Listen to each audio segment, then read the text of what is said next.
Assalamualaikum warahmatullahi wabarakatuh. A'udzu billahi minasyaitonir rajim. Bismillahirrahmanirrahim. Alhamdulillahi rabbil alamin. Wa bihi nasta'inu ala umuri dunya waddin. Wala udwana illa ala zalimin. Wassalatu wassalamu ala asrofil mursalin Sayyidina Muhammadin sallallahu alaihi wasallam wa ala alihi wa sahbihi ajma'in. Ilahi anta maksudi waridhoka matlubi a'tini mahabbataka wa ma'rifataka wa a'tini ma'aka abada. Amma ba'du. Alhamdulillah wa syukru ala ni'amillah. Khusus nasim kuring mudah-mudahan sadayana ayatina sehat wal afiat. Sehat wal afiat. Sehat nikmat dahar, nikmat minum tibras sare.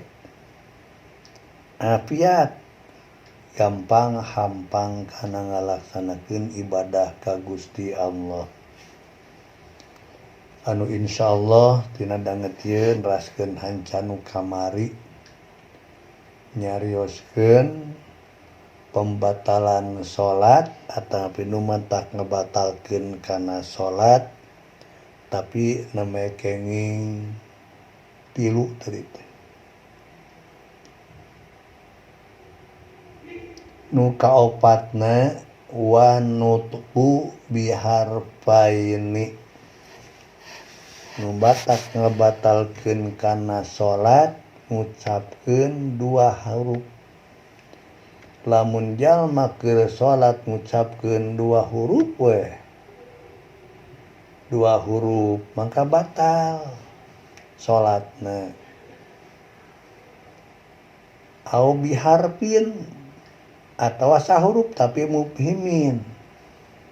Bisa dipaham maknana amdan bari ngahaja ngucapkeun sahuruf anu aya maknana bisa dipaham.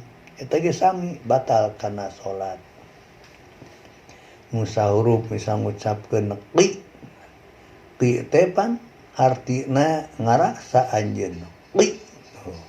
Walaupun qi wungkul anu maksudna ngahaja ngucapkeun qi teh maksudna ngaraksa anjeun mangka eta jalma anu keur salat batal salatna. Sabab ngucapkeun walaupun sahuruf anu aya maknana. Atanapi 2 huruf misalnya he, nah sami eta we. Batal. Kumaha lamun loba? Komo loba mah? Loba ge batal, loba-loba mah batal. Seperti contoh geuning sok dongengkeun guru mah. Jalma diajar salat. Ari keur salat teh salatna berjamaah aya beurit. Hari cek nu saurang teh nu can apaleun kana batal salat ku ngomong, "Weh, ada tikus." Aya beurit euy. Cek nu saurang, tong ngomong, batal sia salatna. Cek nu kadua, cek nu katilu teh cuman sayah nu teu batal mah. Nah eta hukumna kabeh batal tuh. Nu pertama nyebutkeun aya beurit, ada tikus. Ngomong tah. Nu kadua nyaram, tong ngomong sia keur salat. Batal. Nu katilu cuman sayah nu teu batal. Maka eta tibana kabeh ge batal. Kulantaran ngomong bari ngahaja. Kalimana wabil mufatiri amdan. Jeung kusabab ngajalankeun nu mantak ngabatalkeun kana puasa bari ngahaja. Keur salat ngalakukeun mufatir. Nu mantak ngabatalkeun kana puasa. Naon mantak batal kana puasa? Ngasupkeun benak kana liang-liang nu bolong asal keur salat ngagerean ceuli, ngagerean irung, batal teu puasa batal mangka salat ge batal. Keur salat aya cai urut-urut meunang mulamreh ka handap ngulucur kana mulut diinum leuk we diinum tah lamun puasa batal puasa mangka jalma salat ge batal. Itu keur salat meureun salat dahar heula aya ceuhil barang keur salat meureun kaluar ceuhil tina gigi teh diteleg. Lamun nu puasa aya ceuhil diteleg batal berarti nu salat ge batal salatna kulantaran ngalakukeun mata kabatalkeun kana puasa. Kalima tah salajengna wal uklil kasiri nasian dahar anu loba bari poho teu ngahaja ieu mah rasan teh lain keur salat aya kadaharan aya kueh misalna coko teh dirongkong terus ngopi beak sakereut loba kan batal eta. Ini contohna misal kieu jalma pangantenan kawinna ka parawan aya japap saminggu meunang salat di imah teu berjamaah meunang keur japap eta mah salat di imah digigireun aya kueh bolu kueh panganten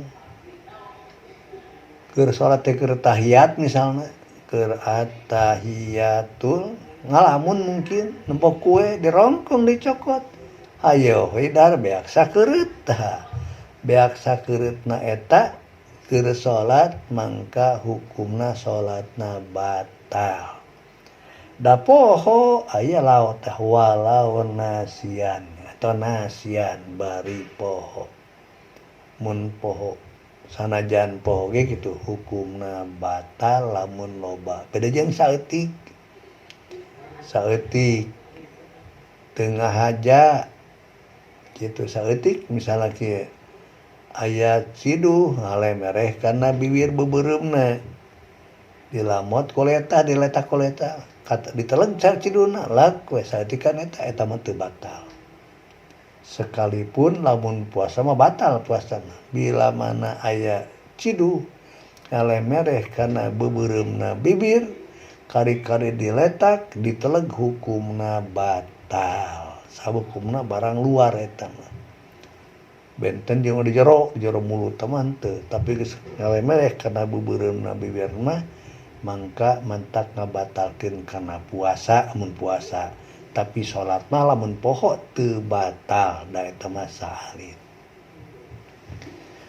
Saterasna wasalasu harokatin mutawaliyatin walau sahwan nu mantak batal kana salat teh salasu harokatin katujuhna kulantaran 3 kali robahan mutawaliyatin bari tuluy-tuluy walau sahwan sanajan poho misal kieu contona aya jalma keur salat dohor salatna sorangan kari-kari dihareup aya drum band di jalan teh breng dombreng gitu mah teu sadar poho leumpang ka hareup nya maksudna kasubaris itu lengkah sapetu lengkah eta hukum salat maena batal sabab harokat robahna anggota 3 kali tuluy gitu eta napi sami takbiratul ihram Allahu akbar leungeun diangkatkeun duanana dibarengkeun jeung robahna sirah eta ge mah teu kabatalkeun kana salat kade lamun salat kade dimulai urang bade salat tungkulkeun mastakana tinggalikeun panon urang kana tempat sujudna urang angkatkeun leungeun nalika takbiratul ihram tapi sirah tong milu robah entong tos tungkul Allahu akbar kitu leungeun mah nu dua dirobahkeun dikaluhurkeun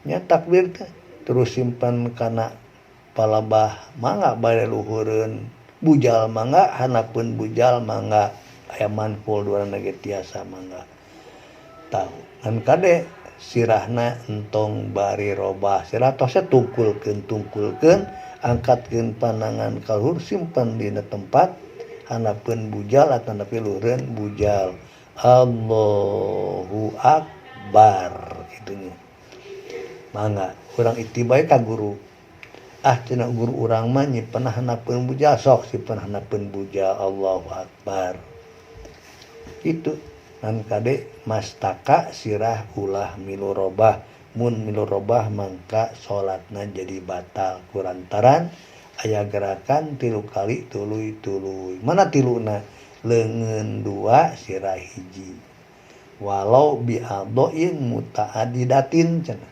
sanajan ku anggahotan numbing bilangan kata dikil yaden warosi seperti ngarobahkeun 2 leungeun jeung sirahna kan leungeun 2 sirah ongko jadi 3 teh sanajan lali sanajan poho tetep hukum salatna batal tarupina urang sakihla wae name 7 nu dibasaina insyaallah kita anu kadalapanna sareng saterasna billahi taufik wal hidayah wassalamualaikum warahmatullahi wabarakatuh.